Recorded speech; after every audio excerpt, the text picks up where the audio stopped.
कांग्रेस की तरफ से प्रेस कॉन्फ्रेंस की जा रही है और दिल्ली में हरियाणा कांग्रेस की ये अहम बैठक हुई। प्रभारी बीके हरिप्रसाद की अध्यक्षता में बैठक हुई और इसी को लेकर अब ये प्रेस कॉन्फ्रेंस दिल्ली से लाइव। हरियाणा के लोगों में बड़ी जागरूकता है, इस बात का बड़ा उनमें इस बात खुशी है कि हमारे नेता ने हमारी तकलीफ को उठाया। इसके सिलसिले में हमने अब तक 11 जिले हरियाणा में व्यक्तिगत रूप से वोट चोर गद्दी छोड़ कार्यक्रम हमने किए हैं। हजारों की संख्या में लोग प्रोग्राम्स में आ रहे हैं।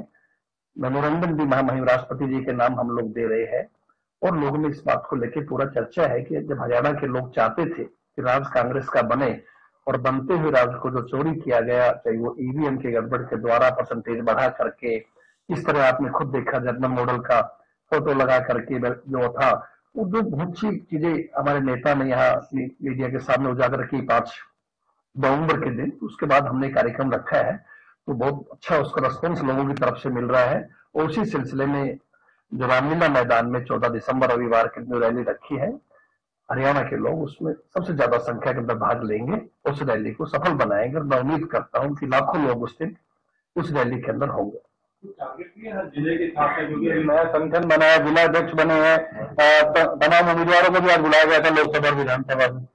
देखिए, पूरी 90 की 90 विधानसभा से और 10 लोकसभा से अच्छी खासी संख्या के अंदर आज हम उसका डिक्लेयर नहीं कर सकते, लेकिन आप खुद देखेंगे जैसे हरियाणा की हमेशा भागीदारी रही है उससे 21 रहेगी, क्योंकि हमारी अपनी तकलीफ है, हमारा खुद दुख है, दर्द है, जिसको हमारे नेता ने उठाया है सबके सामने और ये बात साबित हो चुकी है कि हरियाणा में बनते हुए कांग्रेस के राज को बीजेपी ने चुनाव आयोग से मिल करके संविधान और लोकतंत्र के साथ खिलवाड़ किया है। आप कार्यक्रम कर चुके हैं, चोरी को लेकर के प्रोटेस्ट हो चुका है, लेकिन अब क्या इस रैली से पहले भी तमाम जगहों पर निमंत्रण देना जाओगे? पार्टी की तरफ से कोई जिम्मेदारी होगी जिलाध्यक्षों की या विधायकों की या जो भी उम्मीदवार रहे इस रैली से पहले तमाम लोगों को?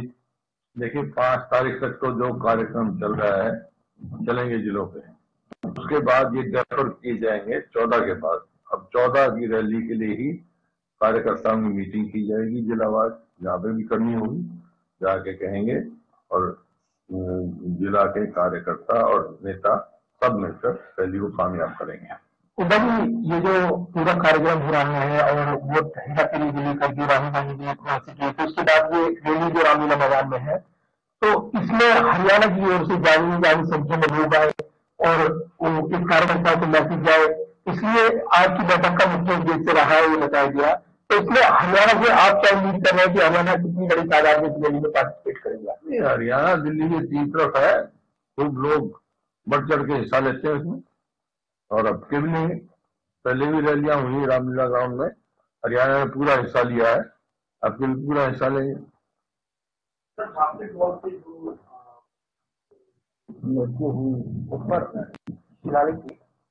उस पर आपकी क्या प्रतिक्रिया है और जो अब तक सरकार की ओर से कदम उठाए गए थे और उससे आप लोग संतुष्ट हैं या भी और कुछ मांगे हैं आपकी? सरकार की तरफ से तो अभी कोई ने कहा था कि ये इंफ्रास्ट्रक्चर स्पोर्ट्स का है, मतलब बास्केटबॉल के जर लगे हुए हैं, तुरंत गिरना खिलाड़ी पर, ऐसे खिलाड़ियों पर जो कि नेशनल टीम में सिलेक्ट होने वाले थे। एक तो ऐसा था, एक जूनियर का 15 साल का था, एक 16-17 साल का था, बहुत अच्छा उनका वो था, लेकिन सरकार का कोई ध्यान नहीं। मैंने उसी टाइम कहा था कि ये एक स्टेडियम की बात नहीं है, पूरे प्रदेश में जो स्पोर्ट्स का स्ट्रक्चर तैयार हुआ था, जो हरियाणा की जनसंख्या को 2% है, लेकिन जब देश के लिए मेडल की बात आती है तो अगर 38 मेडल मिलते हैं कॉमनवेल्थ में तो 24 मेडल अकेले हरियाणा से, 6 अगर ओलंपिक में मिलते हैं तो 4 अकेले हरियाणा से। पंचम हरियाणा के खिलाड़ियों ने रहा, क्योंकि उस समय जो कांग्रेस पार्टी की सरकार थी स्पोर्ट्स नीति लेकर आए थे, उसमें 3 चीज थी, इंफ्रास्ट्रक्चर और फिर उसको टैलेंट हंट करना, जैसे ये चल रहे हैं, स्कूल से ही बच्चे को ट्रेनिंग देना, कोच लगाना और उसका फ्यूचर एश्योर करना अच्छे खिलाड़ी का। अब तीनों में नहीं है। मैंने ये कहा था तीनों दो परिवार के बच्चे जो लापरवाही से गए हैं, इसके लिए पूर्ण रूप से सरकार दोषी है और उनके एक एक नौकरी दी जाए और पूरा आर्थिक सुविधा दिया जाए। हरियाणा सरकार ने अभी कुछ ना के बराबर वो किया है, रुचि नहीं है हरियाणा सरकार की जनित है। सर एक मुद्दा अभी क्योंकि 2 दिन बाद संसद का सत्र शुरू हो रहा है, हरियाणा के 5 सांसद जाते हैं संसद में है, क्या हरियाणा का जो H5 था 5 नवंबर वाला उसकी कोई नई रूपरेखा नई रिपोर्ट लेकर भी संसद में मुद्दा उठाएंगे? इसका फेक वोट से जो बात आप कर रहे हैं, फर्जी वोट की जो बात पार्लियामेंट में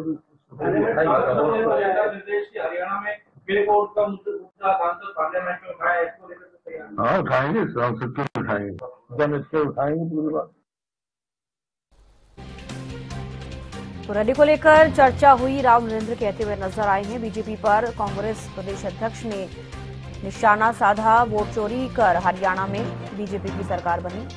बीजेपी पर कांग्रेस प्रदेश अध्यक्ष ने निशाना साधा, वोट चोरी कर हरियाणा में बनी बीजेपी की सरकार। हरियाणा कांग्रेस प्रदेश अध्यक्ष राव नरेंद्र सीधे तौर पर बीजेपी पर निशाना साधते हुए नजर आए हैं।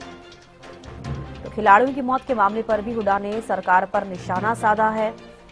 सरकार का खेल और खिलाड़ियों पर कोई ध्यान नहीं है, भूपेंद्र हुड्डा कहते हुए नजर आए। खेल स्टेडियमों में की हालत जर्जर है। रैली को लेकर चर्चा हुई है बैठक में।